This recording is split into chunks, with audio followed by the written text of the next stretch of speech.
Alright, so this will be the part two of the sermon series on homosexuality in the Bible.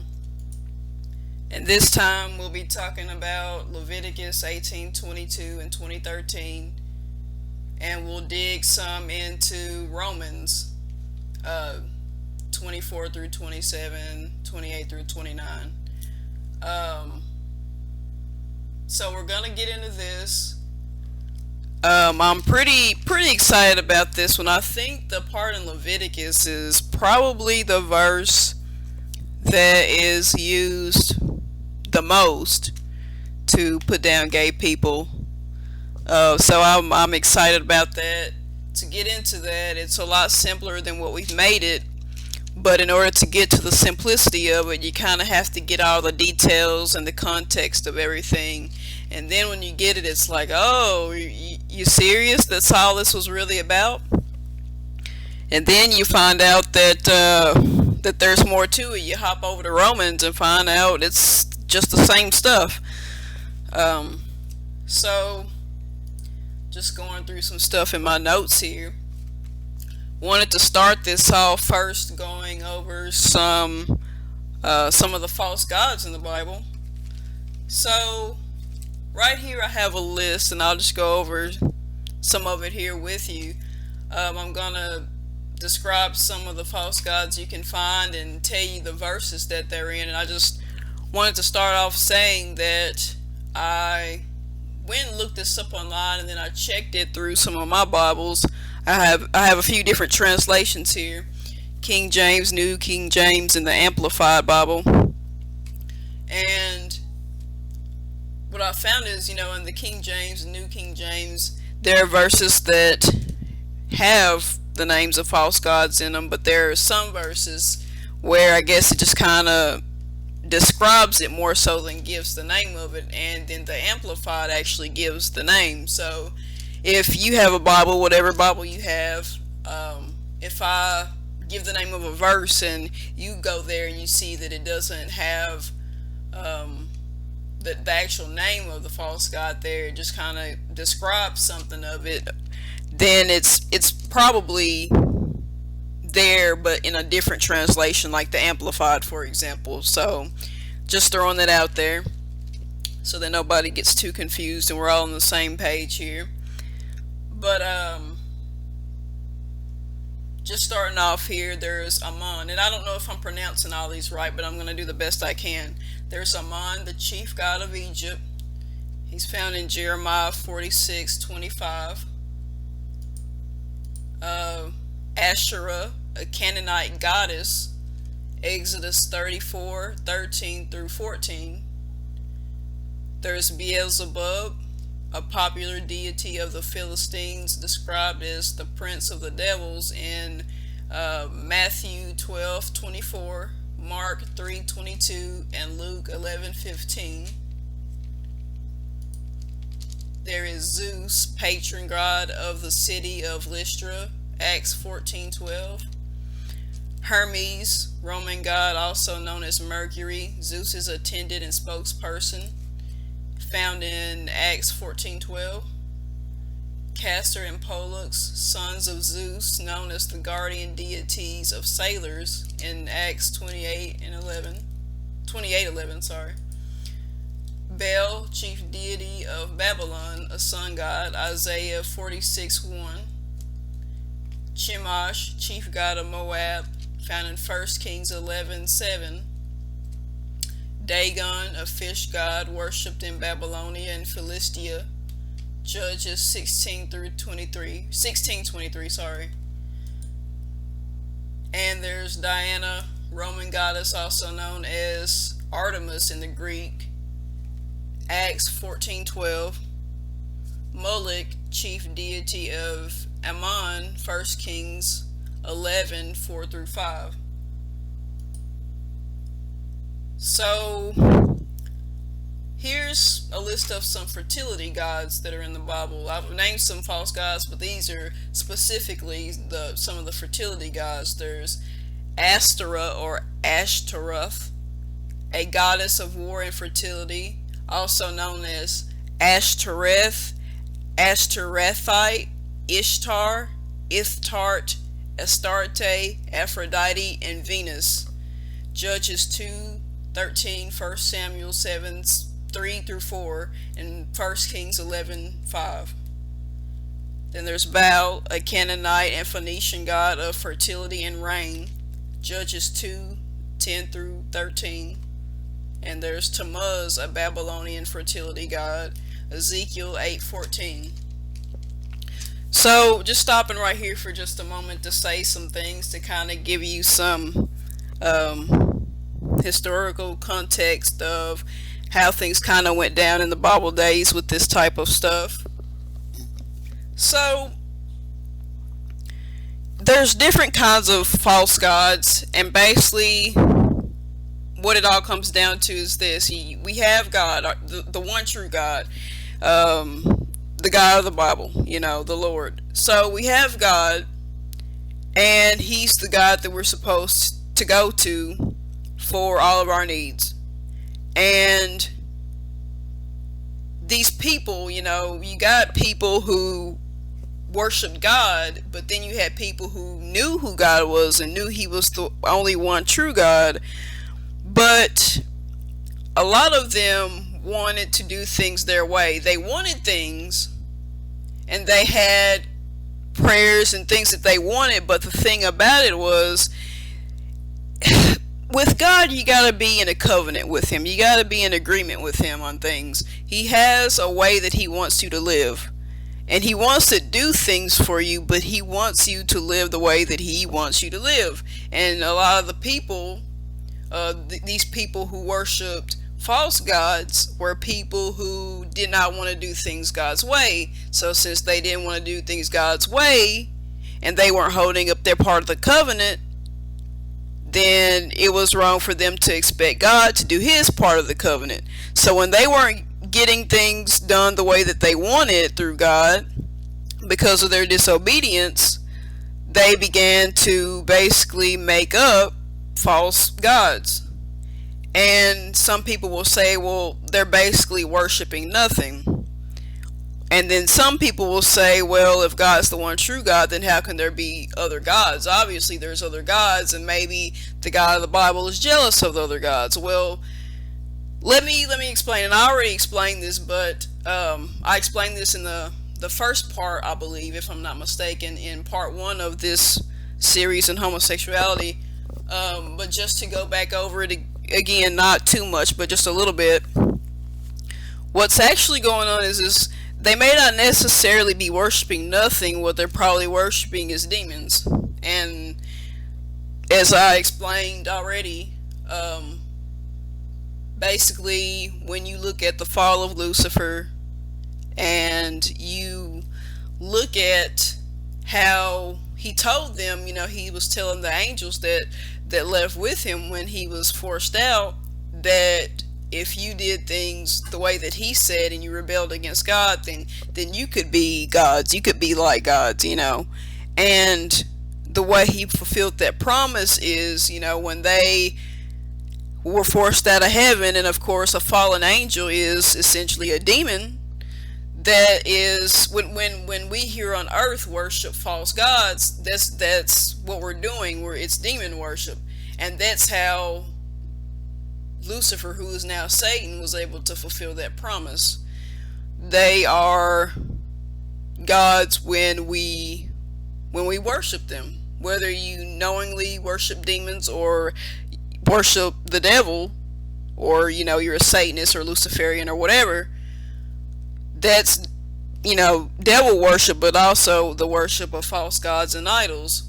Because when you make up an idol or a name, and you give it a name or whatever, a demon can be assigned to that name or to that image, so on and so forth. So that's basically what that's about. Now with these false gods, here's the thing about it, and this is important in understanding what I'm about to get into with Leviticus and all that.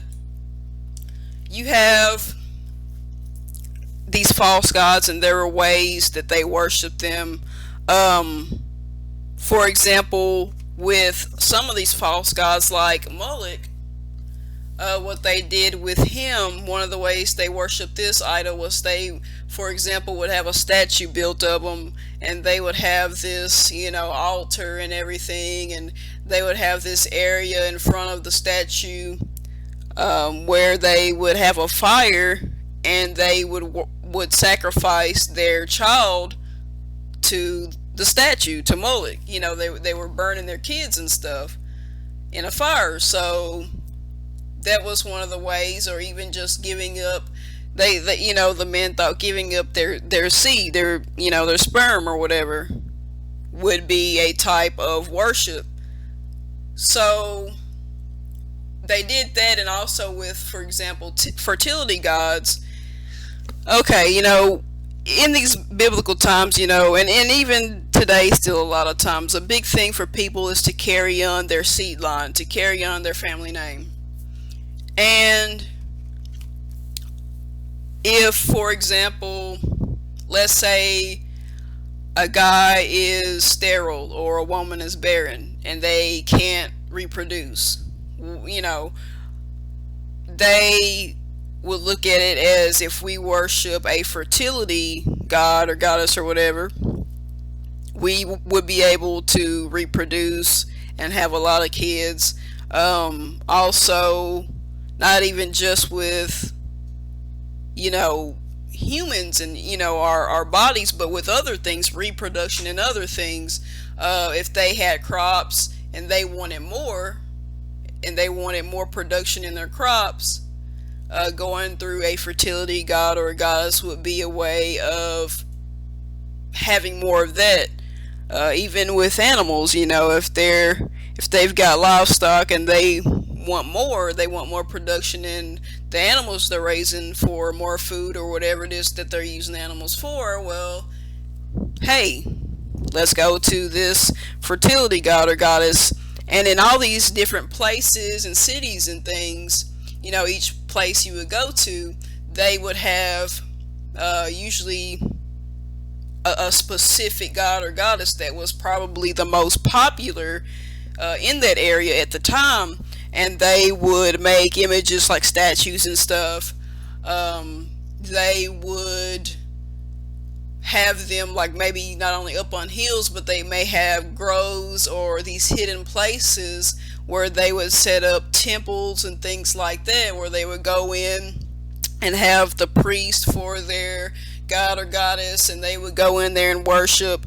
Some of the things that they would do during worship could be, they did all kinds of things. One of the things that is probably the wildest of all would be the sex orgies that they would have. They would have these wild sex orgies and parties where they were just getting it on with whoever.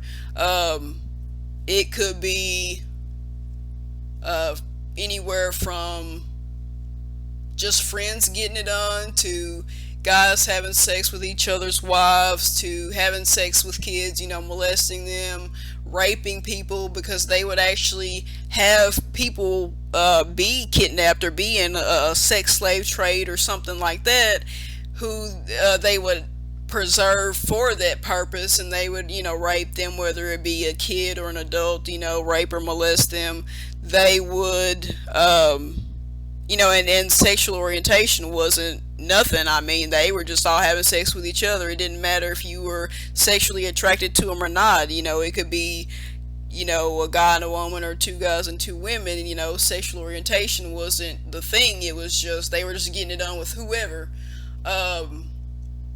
And they'd be having sex with animals and just all kinds of stuff.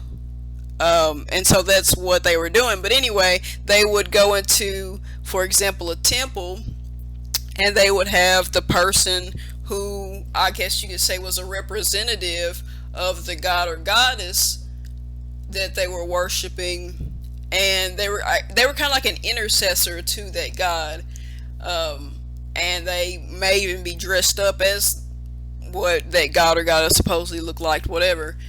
And a lot of times it was believed that, okay, if I give my seed to this person who's interceding, then I get favor with this god, fertility wise. So it could be anywhere from I'm gonna give up my seed for more fertility to I can give up my seed or give up my already born child just to have favor in general, you know. So, but anyway, that was done, and if it was a god instead of a goddess, well, of course, the god's going to be the masculine. So you'd have like a guy who was, the priest or the intercessor or whatever to this god, and let's say a male comes in there to worship. Well, he's not going to say, well, this is a god and not a goddess, so I'm just not gonna worship. No, he went in there and he looked at it as, okay, I'm doing this for my family or for myself or for whatever. I want to have more production going on in my life. So he may want to give his sperm up to this god. So sex acts were performed between these two men. And so that, and a lot of the rape that was going on, because they had a lot of male prostitutes and people, whether they were wanting to prostitute or whether they were basically people that were kidnapped to be forced into it. That's where a lot of the male on male sex came in. It wasn't, just gay people having sex. It was, it was rape and force and coerced sex, unwanted sex, but it was just something done to worship, the god, So that's where a lot of this comes in when talking about Leviticus 18:22 and 2013. So now that we have a little bit of a history check on that, let's move forward. Go ahead and go to Leviticus 18, and I'm gonna head over there. And I thank you to those who are following along online.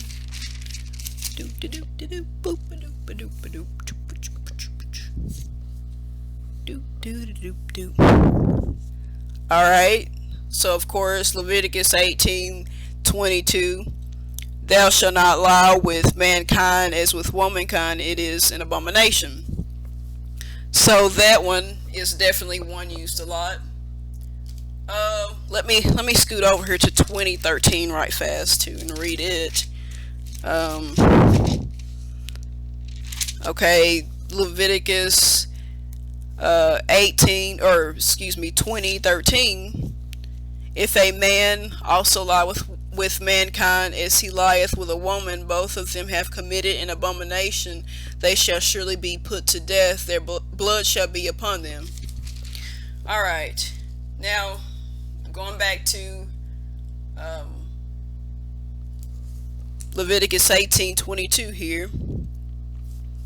Alright. What we're going to do here is look at Leviticus 18 by itself as a whole chapter. We're going to look into this chapter right fast, because one of the big things is not only looking at biblical historical context of things, but also a big habit of people would be to not read all of what's going around a verse. Sometimes you have to read more verses before and after, and sometimes maybe even the whole chapter, just to kind of understand what's going on. So looking at this chapter as a whole, looking into this, something that people don't realize is that this chapter can actually be broken down into 4 sections. And as I go over these 4 sections, I hope that you guys are following along in the Bible, in your Bible, as I do this, so that way you can really see. So if you got a pencil and you want to mark it, go for it. As I go over this, you can take notes yourself, whatever, but please follow along so you can actually see what I'm showing you here.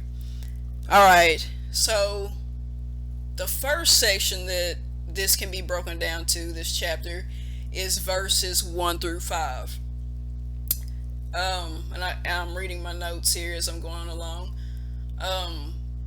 Verses 1 through 5 is God's introduction and warning to Israel. And here, God is telling Moses to deliver a message to the Israelites, and his three main points are remember that I am your one and only true God. I have certain ways of living that you have to follow, and you must not live the way that the people of the foreign lands do. Those are his points. So that's the first section. The second, where am I? Okay, the second section that it can be broken down into, the second section is verses 6 through 20. These are laws against sex acts with relatives. These verses in the message speak out against having sex with your own relatives and the relatives of your spouse, which is, of course, your in-laws. And then there's section 3 of this chapter, which would consist of verses 21 through 24. These are the laws against Moloch worship, the false god Moloch.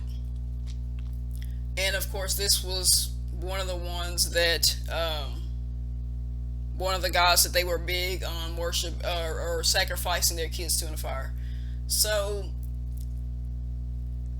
these verses in this message speak out specifically against performed acts during the worship of Moloch. And then the fourth section that this can be broken down to is verses 25 through 30. And here God warns against abominations and defilements.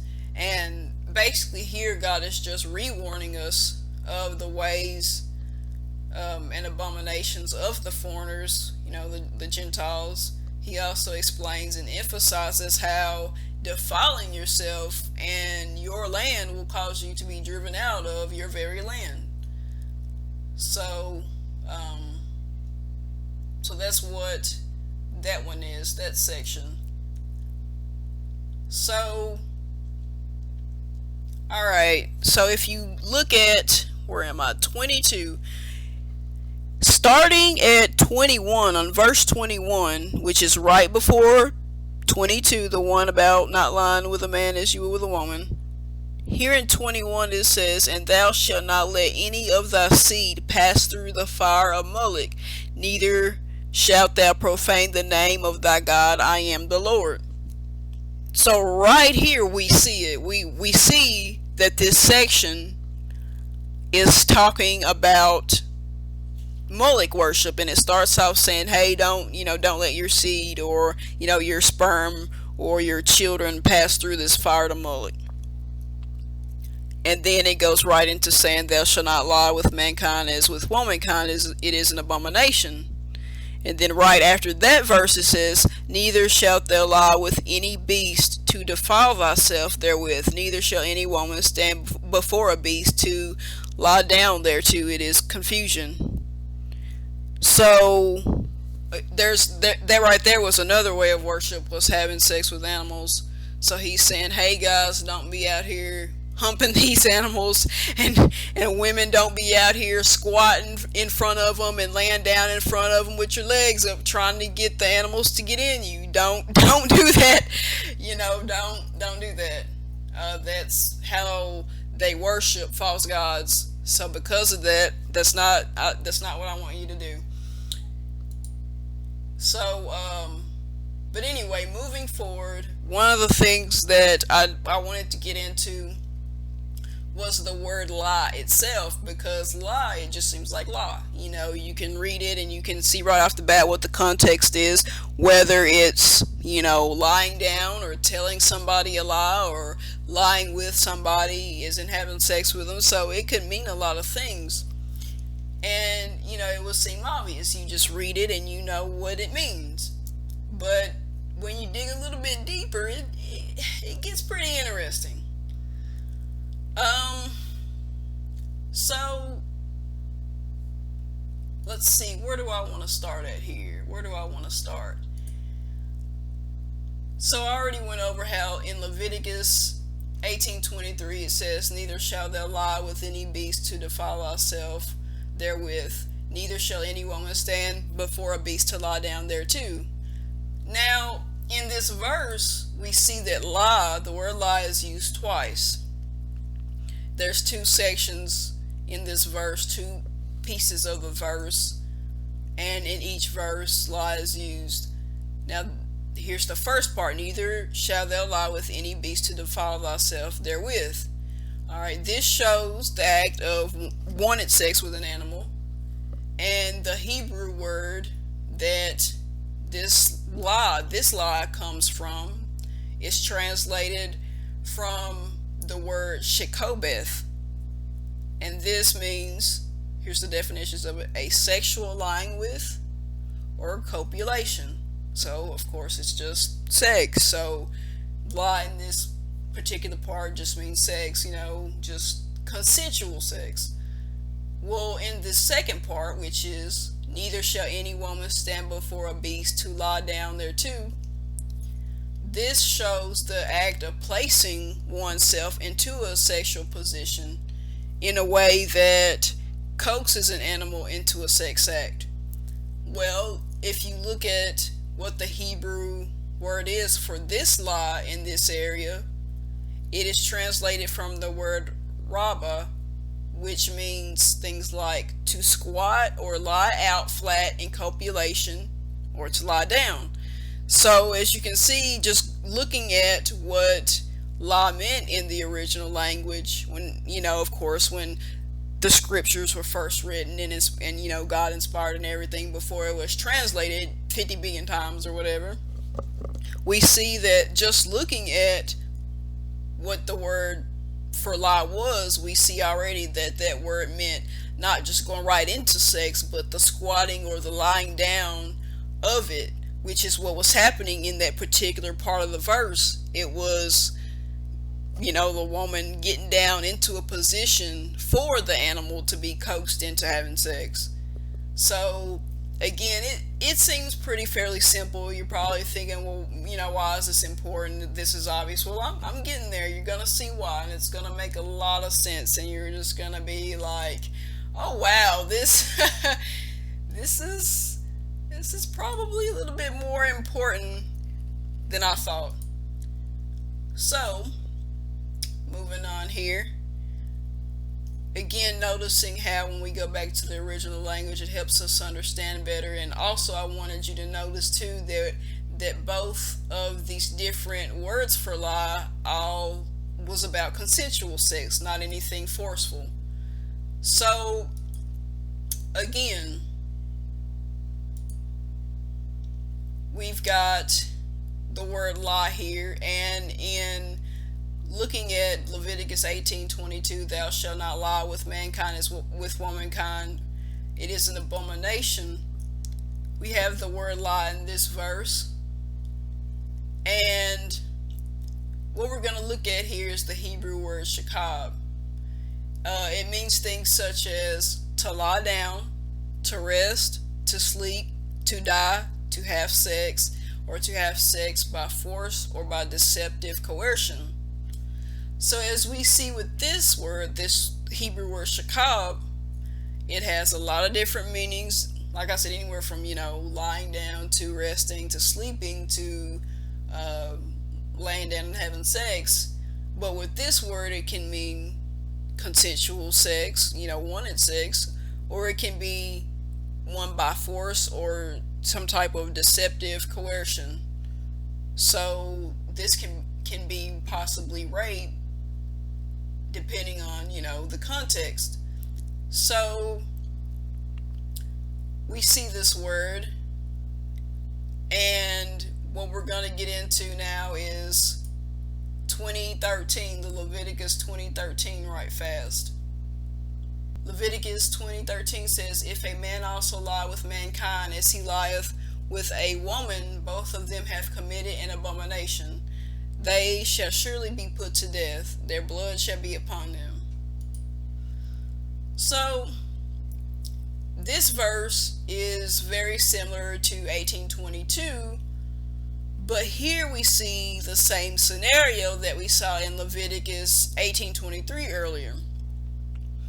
And what I mean by that is the word lie or lieth is used more than once in this verse. So now the question is, what Hebrew words were being used, And also, was the same Hebrew word being used throughout this verse, or was there two different words used? Because that's going to be very important when I share what it is that I'm about to share. So, here, lie, the word lie in this section that says, if a man also lie with mankind, it comes from a Hebrew word we just discussed, shakab, from 1822. This, and of course, this word can mean consensual or non-consensual sex.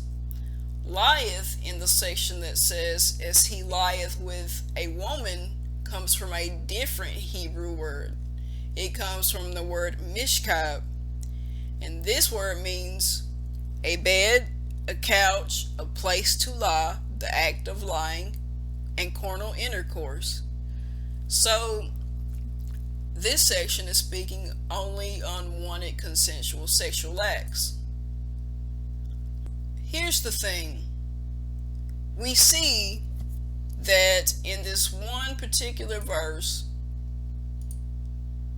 with lie being used twice, one of the words for it meaning just lying, just any kind of just sex that's consensual, and one meaning only, or one meaning both either consensual or rape, something has to give here.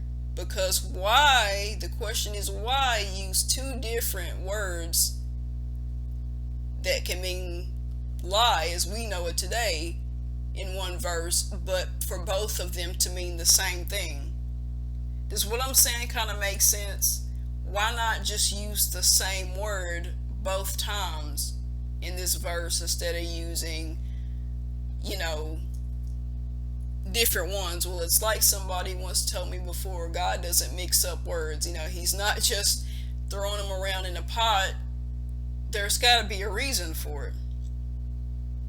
So anyway, as we can see, lie and lieth come from different Hebrew words and are used in different contexts. They got to be. Otherwise, there wouldn't be a point in using two different words.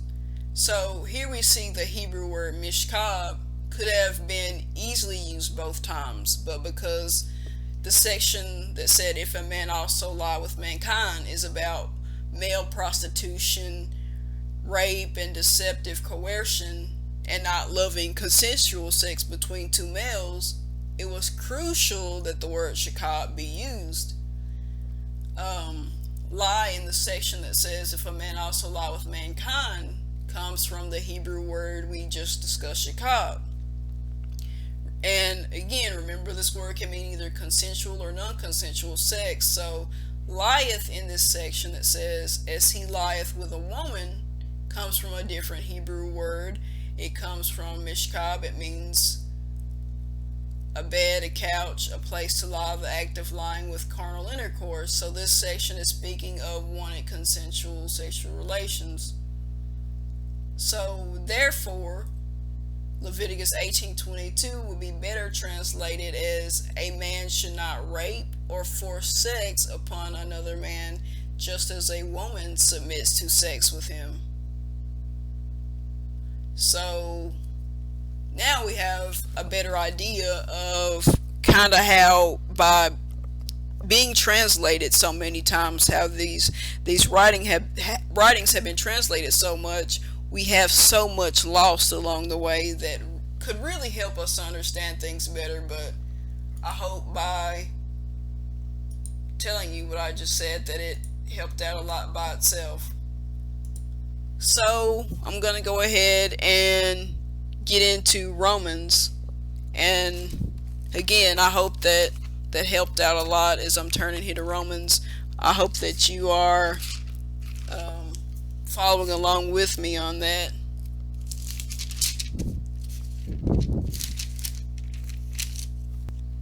Alright, here in Romans chapter 1, hoping you guys are following along, giving everybody a minute, letting everybody take their notes if they're taking any, excited about it if you are, hoping that you share it, blah blah blah. all that good stuff.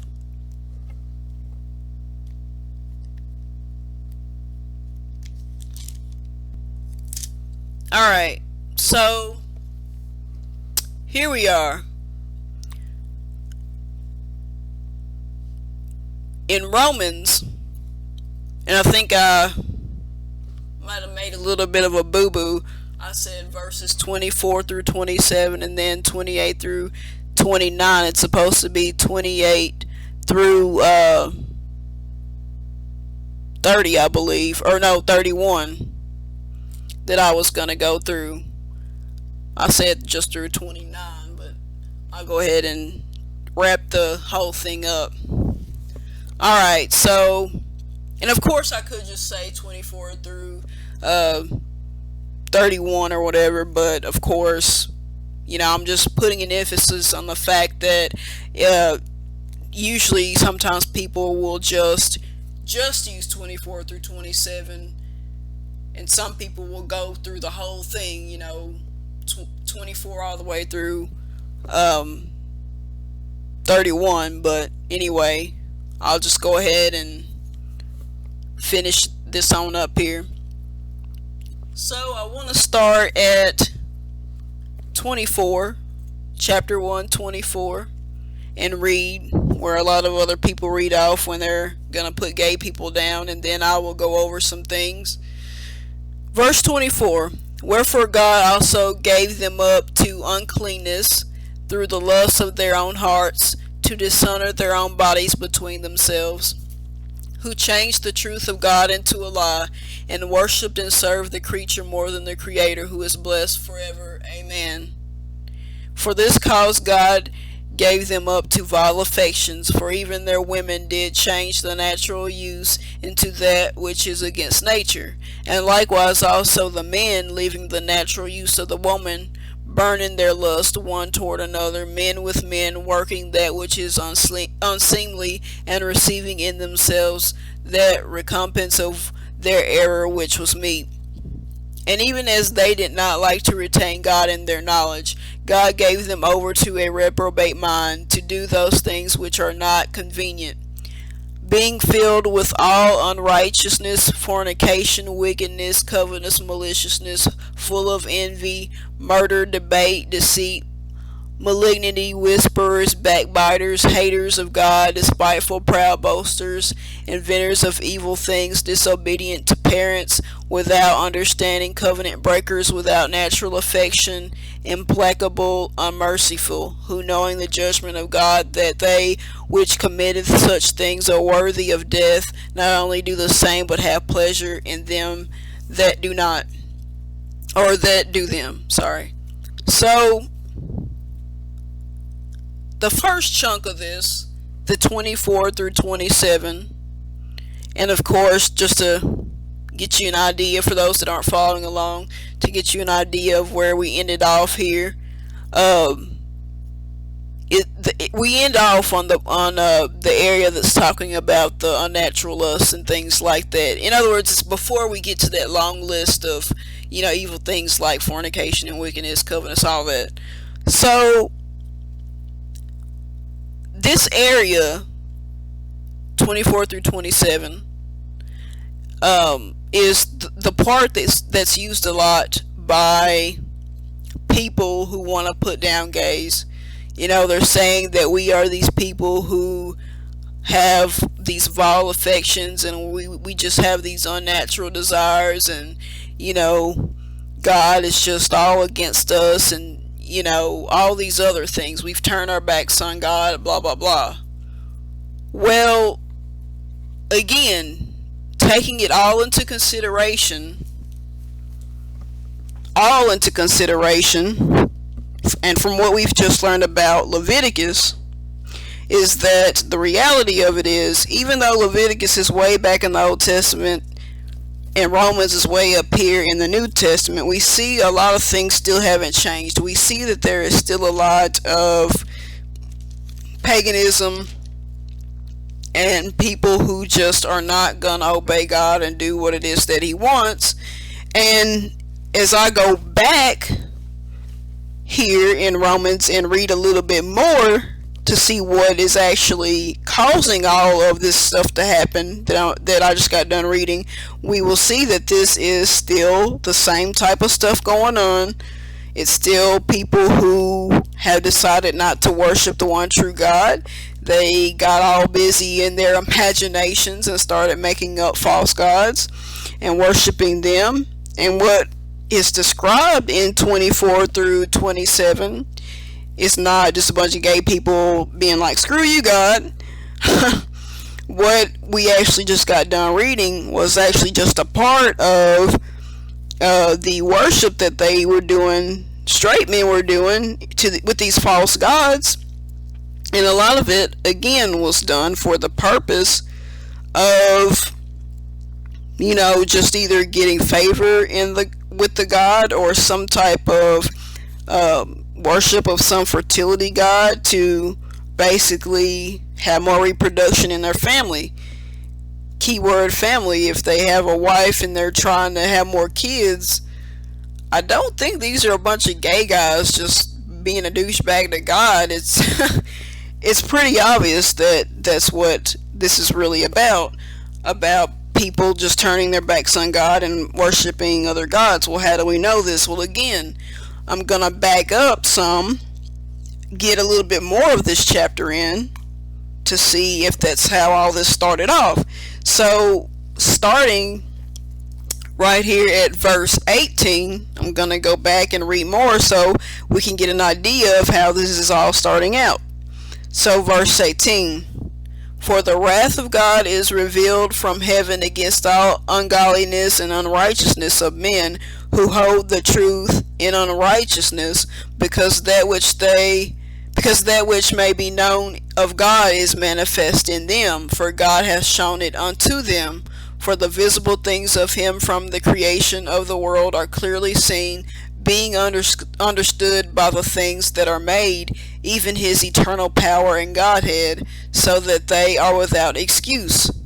Because that when they knew God, they glorified him not as God, neither were thankful, but became vain in their imaginations, and their foolish heart was darkened. Professing themselves to be wise, they became fools, and changed the glory of the uncorruptible God into an image made like the corruptible man, and to the birds and four-footed beasts and creeping things. Those are the verses right there that came just before 24 through 27. Right before it. So we clearly see from what we read that they were people who knew and believed in the one true God. They denied him. They didn't want to do things his way. And what did they do? They got all into their imaginations on what they could come up with to worship, because the reality was they knew they couldn't do a lot of things on their own. I mean, that's one of the reasons why they would go to God, and we still do today. We go to God for what we feel is the impossible in us humans, but we look at it as, God, is capable, as we say today, through Jesus all things are possible. So they knew they couldn't do everything themselves, is the point I'm saying. So they looked at it as, well, if we're not going to worship the one true God, we got to have something to worship, something that's bigger and better than us, basically. Something that can do more than we ever could on our own. So that's what they were doing. Let's see. And here it is, verse 21. Vain in their imaginations. That's what it says. Professing themselves to be wise, they became fools.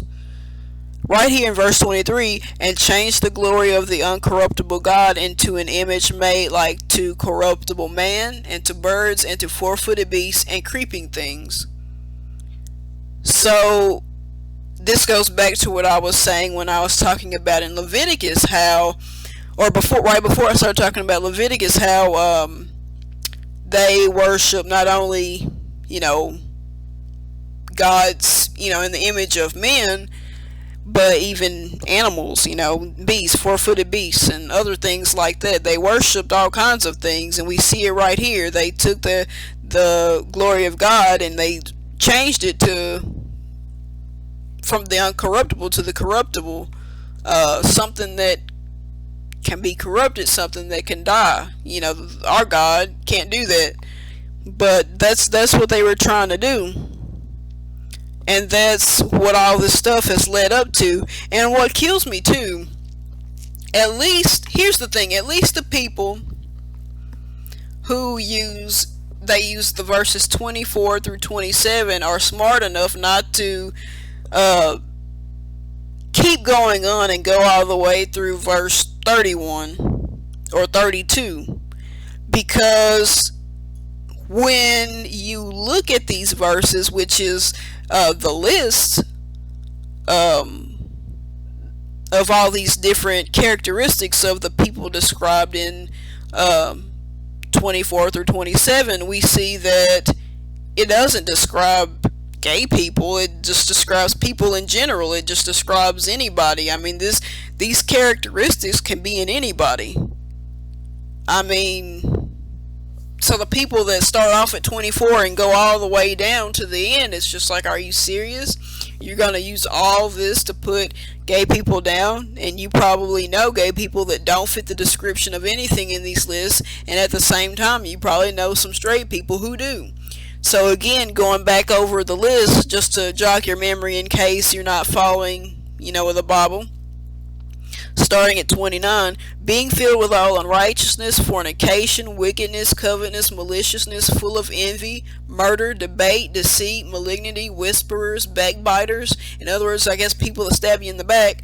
Haters of God, despiteful, proud, boasters, inventors of evil things, disobedient to parents, without understanding, covenant breakers, without natural affection, implacable, unmerciful. I mean, are you kidding me? Is every gay person a murderer? I mean, are we even serious right now? Are you serious? I'm just trying to understand it. I don't know. I don't understand. I'm sorry. I thought I was a pretty obedient kid. I thought I was pretty obedient. I don't think I was. I mean, every kid has a moment where they disobey, but to be just in general, a disobedient child, disobedient to parents, I think I was a pretty good kid. I think I was a pretty good kid. I was pretty good. Wow. Again, I think we know people.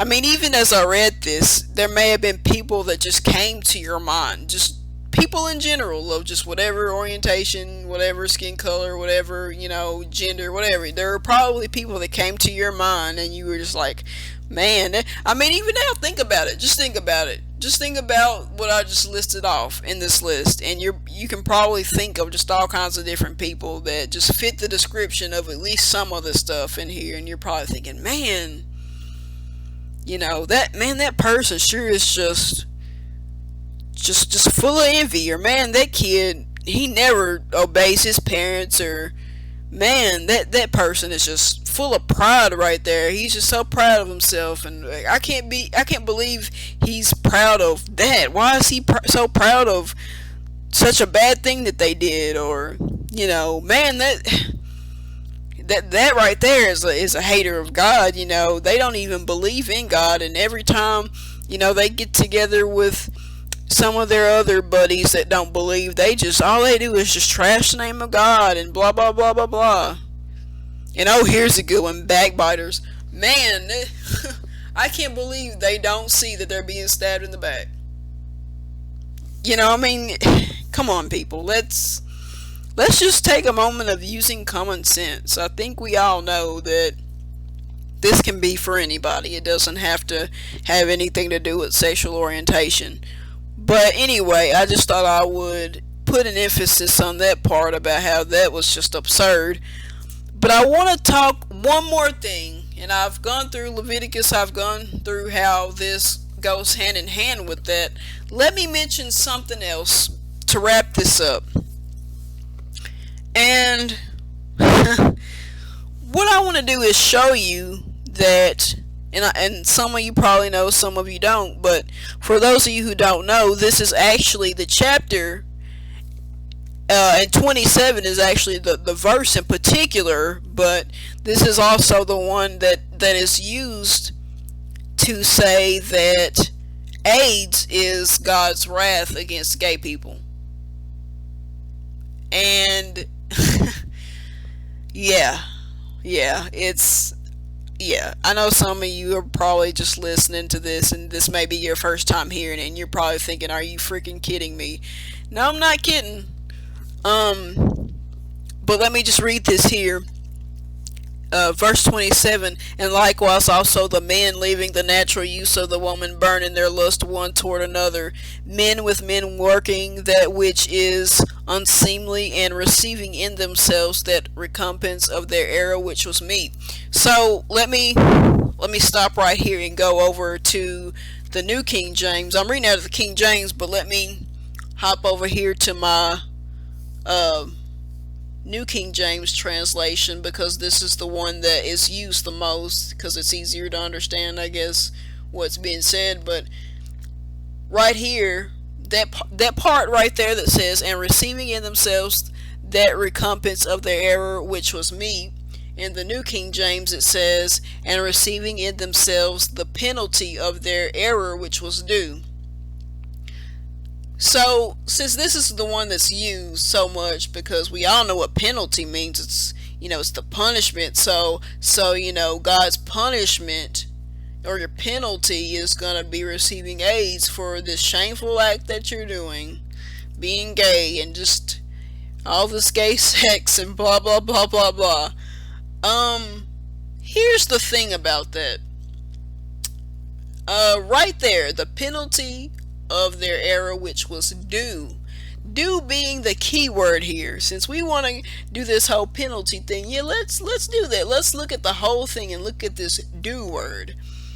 Due. If you're in a class, okay? If you're in a classroom and you go in there, you're sitting down, you're getting your book out and getting ready to go over the lesson the teacher's going to give you, and your teacher says, you have an assignment, and the assignment's gonna be due in 2 weeks.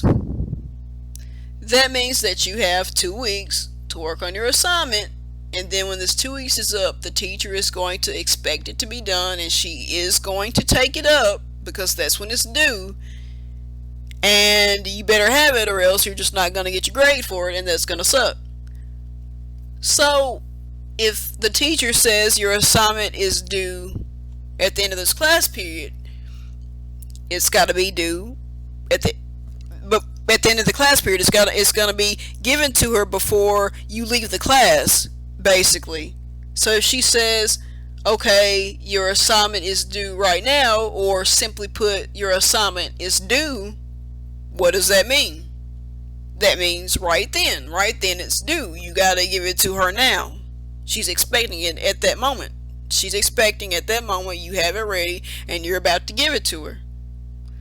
So, I'm pretty sure my point is obvious now, but, and I'm sure you're probably sitting there nodding thinking, yeah, exactly. But for those of you who really want me to break this down, what I'm trying to simply say is, right here, if he's talking about what's going on at that moment, which, of course, to people who are more extremely just on the religious bigot side of things that want to say this is about gay people, okay, we'll say hypothetically that's what this is about, just a bunch of gay people getting it done.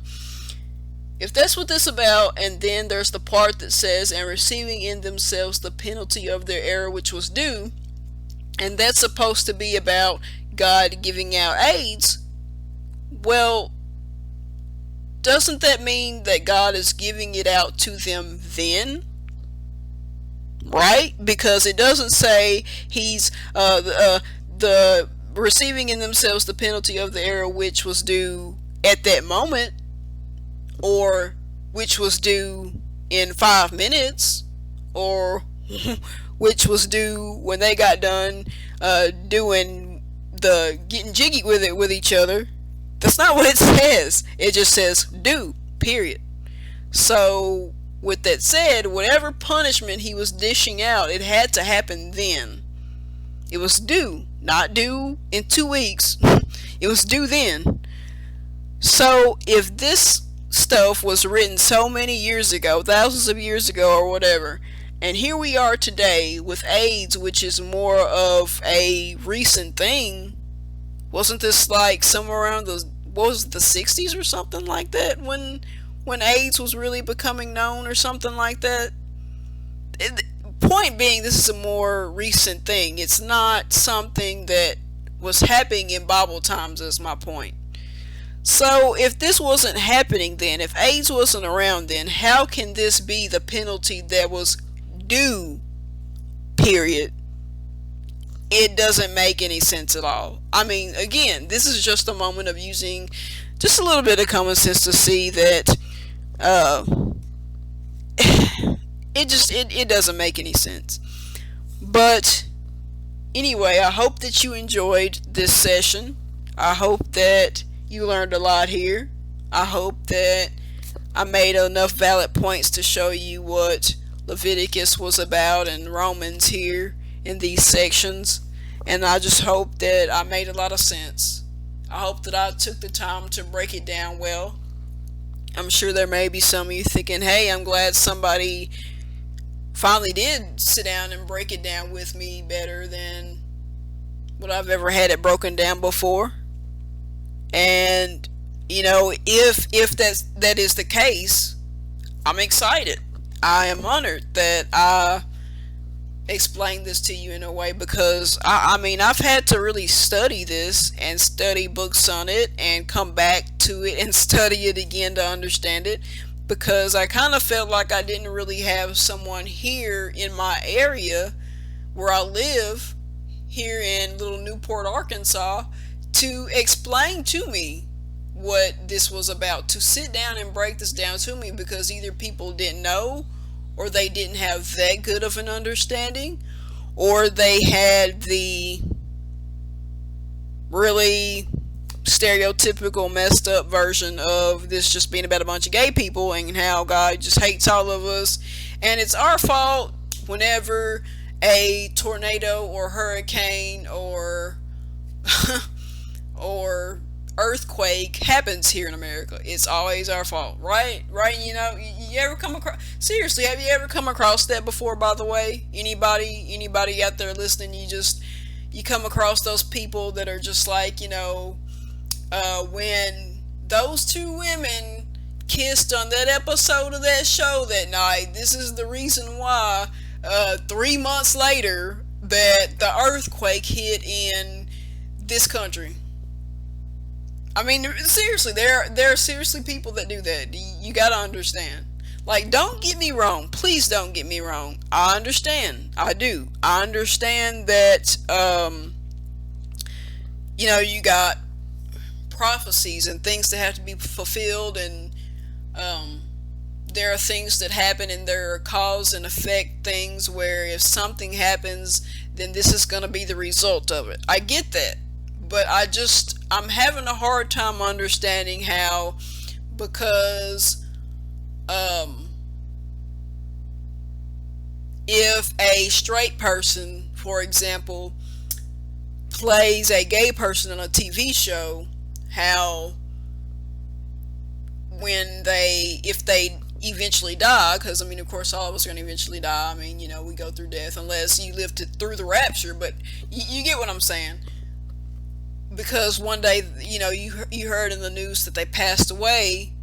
I don't understand how right off the bat we can say, well, it's because they played a gay person on this show, and therefore they were supporting homosexuals, and therefore this was God's punishment on them, and then they died like in a car accident like many other people do. Okay, alright, okay. Anyway, I'm still trying to wrap my mind around that. But that's cool, whatever. But anyway, I'm glad that you all listen. And I appreciate it, guys.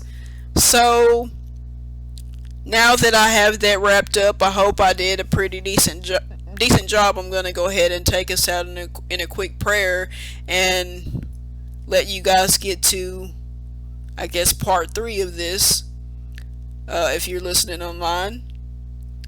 So that's pretty much it. Why I ended up recording part 3 before part 2, I don't know. Just, it's me. I'm weird. I got kind of behind on some things, and yeah. So anyway, please join me in prayer here if you would like to. If you'd like to bow your heads, awesome. If not, cool. Heavenly Father, right now, thank you for using me in a time as this to reach out to other people, to give them this positive message of your love, Father. I thank you just for even being here right now because of the things that I've endured in the past. And I have all these great testimonies to share of the greatness that you've done in my life, and to help me continue to still be here, and to help me even be on the right track. Father, I thank you for helping me see that I am on the right track, even if others don't think that I am.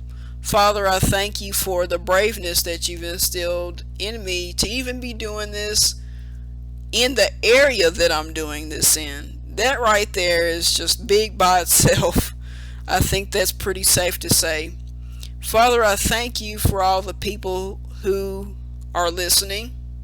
Father, I thank you even for the people who may not be listening at the moment. But Father, I just ask that you move in on their hearts, that they will at least give this a listen, and at least try to understand. At least try to give it a chance to see if this is really what you have to say about the issue of homosexuality. Father, I look forward to what you're going to do, not only in this community, but in other communities and across the nation. Father, I see more and more as the days go by that you have other people just like me out here who you've moved in on their hearts. You've motivated them to just keep going and learning more about the truth of your word, and that you're having people spread it like wildfire, even when there's so many people that are just full of hate and that are actually being tools of the devil and don't even realize it. Father, I just thank you. I thank you for all these people who are out here doing what they can to reach out to others in a positive way that can really bring all of your people together, so that we can fulfill what you wanted us to fulfill in Isaiah 56, so that all of us will be able to, all of your people will be able to pray in a house of God. Father, I just thank you. And right now I give you the honor and the glory and the praise, and I thank you for it all. And in Jesus' mighty name I pray. Amen.